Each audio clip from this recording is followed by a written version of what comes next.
हमारी वित्तीय परिस्थिति प्रदेश की अच्छी नहीं है और उसका बहुत बड़ा कारण एक हमारे पूर्व मुख्यमंत्री है। आज तो वो बड़ी बड़ी जो है प्रेस स्टेटमेंट्स दे रहे हैं, घोषणाएं कर रहे हैं, मगर ही शुड उनको अपने अंदर भी झांक कर देखना चाहिए, अपनी कार्यप्रणाली को झांक कर देखना चाहिए। अपनी सरकार में 75,000 करोड़ का ऋण वो हिमाचल को देकर गए। तो डंपिंग हो रही है, उसकी वजह से ब्यास का जो स्तर है वो बढ़ गया और कई जगहों पे बीच में छोटे छोटे आइलैंड्स बनने शुरू हो गए। ठेकेदारों ने अगर सही काम नहीं किया है जिसकी वजह से इकोलॉजी को डैमेज हुआ है तो उसके ऊपर कार्रवाई होगी। 15 तक हमने ये कहा है कि हर सड़क जो बंद पड़ी है, जहाँ से ट्रैफिक नहीं जा रही है, उन सड़कों को खोल दिया जाए ताकि ट्रैफिक शुरू हो जाए।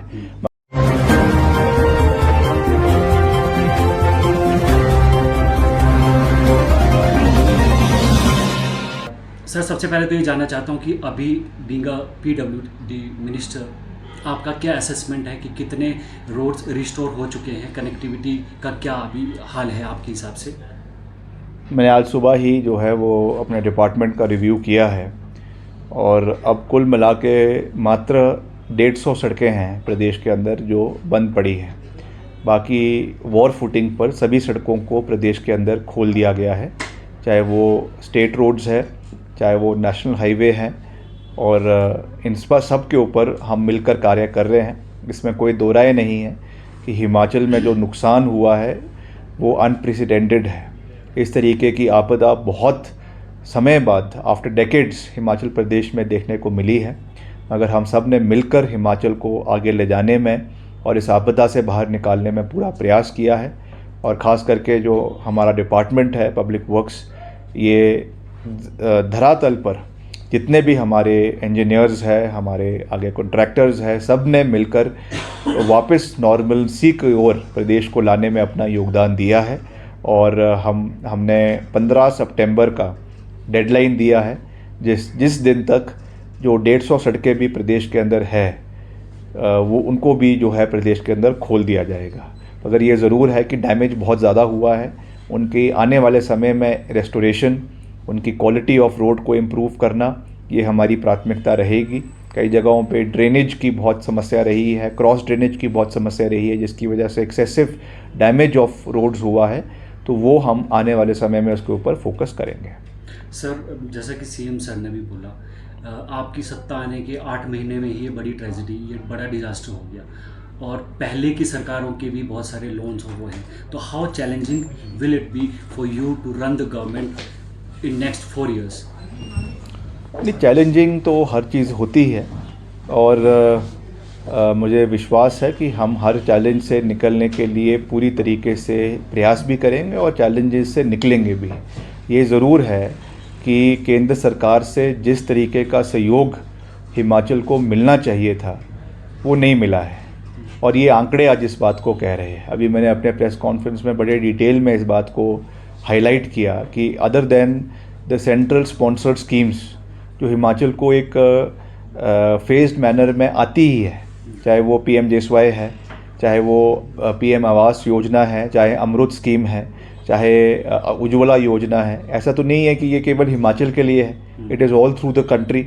और इसमें एक फेज्ड मैनर में हर राज्य को बजट दिया जाता है, वो बजट हिमाचल को भी मिला है, उसके लिए हमने केंद्र सरकार का धन्यवाद किया है। मगर this is something that is coming in a routine.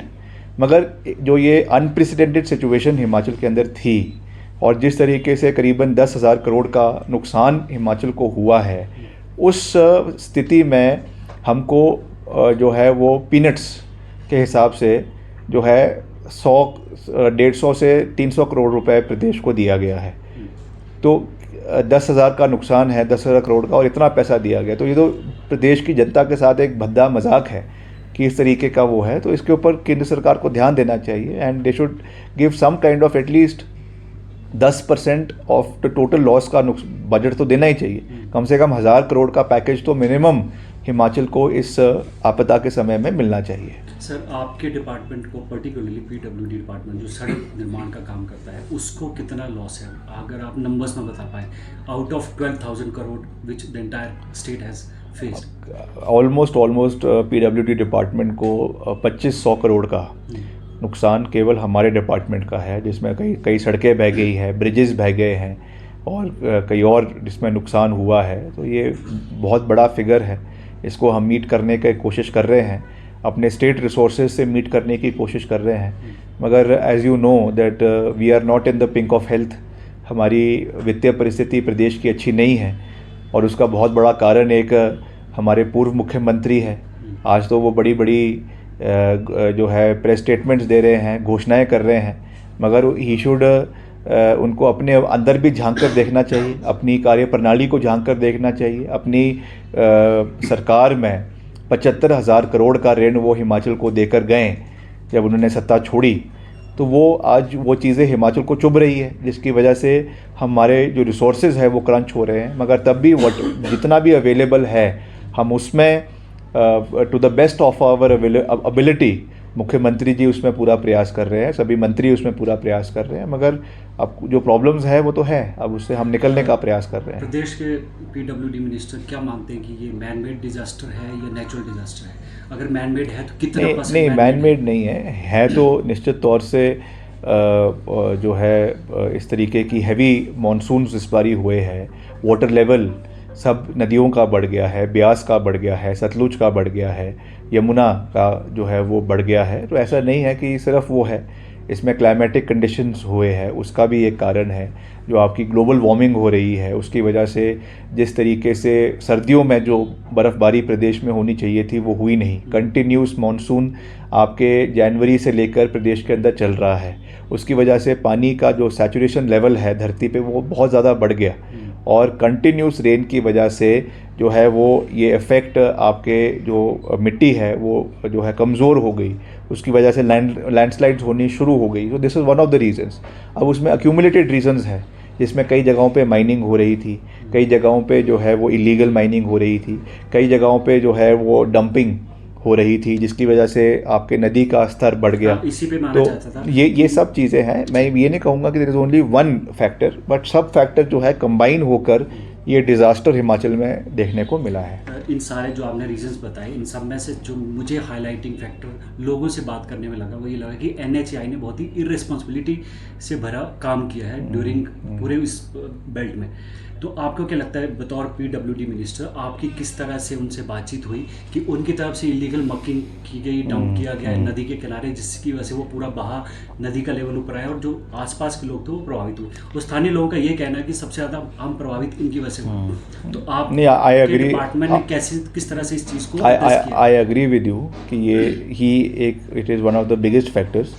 और जब मैं केंद्रीय मंत्री से मिला था श्री गडकरी जी से, मैंने उनसे ये इशू को रेज़ किया था कि this is one of the major reasons जिसकी वजह से ये नुकसान हुआ, और ख़ास करके जो कुल्लू मनाली सेक्टर है वहाँ पर ये नुकसान हुआ है। तो उन्होंने भी इस बात को अग्री किया कि जो डंपिंग हो रही है उसकी वजह से ब्यास का जो स्तर है वो बढ़ गया और कई जगहों पे बीच में छोटे छोटे आइलैंड्स बनने शुरू हो गए नदी के बीच में, जिसकी वजह से जो कोर्स है नॉर्मल रिवर का वो अपने कोर्स से हटा और उसकी वजह से प्रेशर पॉइंट्स जगह जगह पे बन गए और वहाँ पे एक्सेसिव डैमेज जो है वो सड़कों का हुआ है।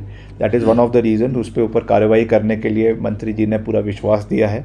अभी पीछे चेयरमैन भी आए थे NHAI के, मैं उनसे भी मैंने बात करी है, वो भी इसके ऊपर कार्रवाई करेंगे। तो निश्चित तौर से this is one of the reasons जिससे नुकसान हुआ है, उसको ठीक करने के लिए हम आने वाले समय में पूरा प्रयास करेंगे। NHAI के साथ साथ जो लिंक रोड हमारा डिपार्टमेंट बनाता है उसमें जिस तरह के ठेकेदार इन्वॉल्व होते हैं उनकी तरफ से भी शिकायत है बहुत सारे लोगों की तरफ से कि जो ठेकेदार है वो इलीगल तरीके से पूरा रोड कंस्ट्रक्शन की प्रोसेस में डंपिंग करते हैं, वो नीचे नालों में बहा देते हैं और इस तरह से रेन आती है तो फिर वो ऐसी ही दवाई लाती। तो उन ठेकेदारों पे किस तरह से शिकंजा कसा जाएगा या पॉलिसी लेवल पे कुछ रिफॉर्म लाने की आप कोशिश करें, वो थोड़ा सा बताइए।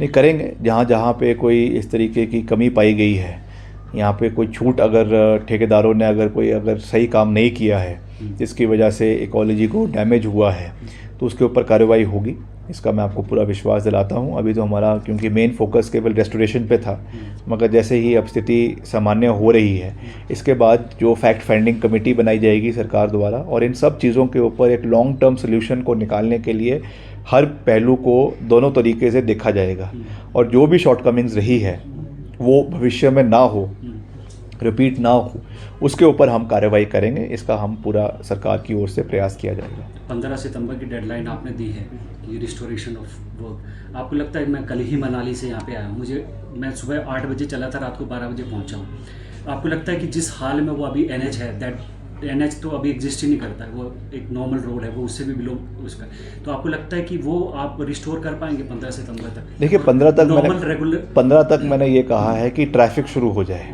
मैं ये नहीं कह रहा हूँ कि everything will be back to as it was earlier. 15 तक हमने ये कहा है कि हर सड़क जो बंद पड़ी है, जहाँ से ट्रैफिक नहीं जा रही है, उन सड़कों को खोल दिया जाए ताकि ट्रैफिक शुरू हो जाए। मगर कई जगहों पे स्थिति ऐसी है कि जो 4 लेन के सड़क थे, आज वो कोई जो है लिंक रोड से भी बदतर स्थिति है। तो उस पर टाइम लगेगा, ऐसा तो नहीं ओवरनाइट तो नहीं होगा। There are a lot of places जहाँ पे पूरे के पूरी पहाड़ नीचे आ गया है। एक कैंची मोड़ है पंडोम है जहाँ पे पूरा का पूरा पहाड़ नीचे आ गया है, तो उसको रेस्टोरेशन का काम, मैं खुद वहाँ पे गया था, मैंने देखा। उन्होंने कहा है कि 15 अक्टूबर तक का उन्होंने डेडलाइन दी है उसको ठीक करने के लिए। वैसे बहुत से स्ट्रेचेज है, इट विल टेक टाइम, मगर in the times to come उसको करेंगे। पर अभी तो हमारा मेन है कि ट्रैफिक खुल जाना चाहिए, जो हमने 15 सितंबर का जिसके लिए डेडलाइन दिया है। मुख्यमंत्री, लास्ट सवाल है मेरा, मुख्यमंत्री ने बोला कि पॉलिसी लेवल पे, पॉलिसी फ्रंट पे हम बहुत सारे चेंजेस ला रहे हैं। PWD का उन्होंने स्पेशल मेंशन किया, वो अपने डिपार्टमेंट का बताइए कि क्या पॉलिसी लेवल पे आप चेंज ला रहे हैं आगे के लिए? नहीं, अभी इसके ऊपर विचार करेंगे, मंथन करेंगे। एक तो जो आपकी माइनिंग है उसको साइंटिफिक तरीके से हो, दैट इज़ वेरी इम्पोर्टेंट। उसमें सही तरीके से जो है हर जगह पे जो क्रशर्स लगे हैं उससे किस तरीके से, क्योंकि इसमें बहुत सी टेक्निकलिटीज़ होती है, उनके लिए आइडेंटिफाइड साइट्स हो जहाँ से उसके लिए गटका आ रहा है, उसको आइडेंटिफाई करने की आवश्यकता है। एक्सेसिव माइनिंग केवल एक ही पॉइंट से ना हो, उसको भी ध्यान रखने की आवश्यकता है। और जो भी साइट्स जहाँ से एक्सकवेशन हो रहा है, that should be far away from the reverse, इस चीज़ पे भी ध्यान रखने की आवश्यकता है। अब अगर हम बिल्कुल ही माइनिंग को प्रदेश के अंदर बंद कर दें, क्रशर्स को बंद कर दें, वो भी कोई सलूशन नहीं है, क्योंकि कंस्ट्रक्शन एक्टिविटी को भी प्रदेश के अंदर बढ़ावा देना है। अगर हम इसको बंद कर देंगे तो हमारा GST कलेक्शन और कम हो जाएगा और हाहाकार मच जाएगी। प्राइसेस ऑफ आपके जो गटका है या आपका और चीज़ें हैं, सैंड है, इसका प्राइसेस एस्केलेट होने शुरू हो। हमको अभी रिपोर्ट्स आ रही है कि कई जगहों पे, जब मैंने आज सुबह रिव्यू किया, तो प्राइसेस जो आपका जहाँ 100 रुपये का मिल रहा था, आज वो 500 रुपये का, 1000 रुपये का मिल रहा है। तो हमको वो बैलेंस भी बनाना है, हमको कंस्ट्रक्शन एक्टिविटीज़ को भी मद्देनज़र रखना है, मतलब उसके साथ साइंटिफिक माइनिंग हो, इसके पे हमको काम करने की आवश्यकता है। मैंने जो डायरेक्टर इंडस्ट्रीज़ हैं उनसे भी इसके बारे में विशेष बात करी, मैंने उनसे पूरा रिपोर्ट लिया है, और मैं इंडस्ट्रीज़ मिनिस्टर से भी बात करूंगा। बैठकर हम एक जॉइंट मैकेनिज्म में इसके ऊपर कार्य करेंगे ताकि एक साइंटिफिक तरीके से माइनिंग हो, जिससे प्रदेश को नुकसान ना हो, मगर हमारी जो डेवलपमेंटल एक्टिविटीज़ है वो भी चलती रहे। तो हिमाचल प्रदेश के जो रोड मिनिस्टर हैं, PWD मिनिस्टर, वो देश के बाकी लोगों को, जो बाकी लोग टूरिस्ट यहाँ पे आते हैं, जो बहुत क्यूरियोसिटी से अभी ये देख रहे हैं कि हिमाचल में चल क्या रहा है, क्या ये कनेक्टिविटी रिस्टोर हो रही है कि नहीं, आप क्या एश्योरेंस देना चाहते हैं उन लोगों को जो नहीं, मैं हिमाचल में सभी जो टूरिस्ट है, जो बाहर से आना चाहते हैं, आपके चैनल के माध्यम से मैं उनको पूरा विश्वास दिलाना चाहता हूँ कि इसमें कोई दो राय नहीं है कि नुकसान हुआ है, त्रासदी हुई है, मगर अब हम वापस नॉर्मलसी की ओर वापस जा रहे हैं। हिमाचल एक बहुत ही खूबसूरत राज्य है। हिमाचल में बहुत से ऐसे इलाके हैं जहाँ पर देश भर से और विश्व भर से लोग हिमाचल को देखने के लिए आते हैं। I welcome them with open arms and we will ensure कि उनकी सेफ्टी, उनका जो है upkeep is of prime importance to us. कहीं पर भी कोई हैपहाजर्ड तरीके से कोई एक्सीडेंट ना हो, उनकी जान माल को कोई ख़तरा ना हो, उसका हम पूरा प्रयास करेंगे। मगर मैं सभी से निवेदन करना चाहूँगा कि अब आप आने वाले समय में हमारी डेस्टिनेशंस पे आए, वहाँ की खूबसूरती का जो है लुत्फ़ उठाए और हिमाचल की इकोनॉमी को भी वापस पटरी पर लाने पे अपना पूरा योगदान दें। Thank you so much for being with us and sparing precious time. Thank you so much.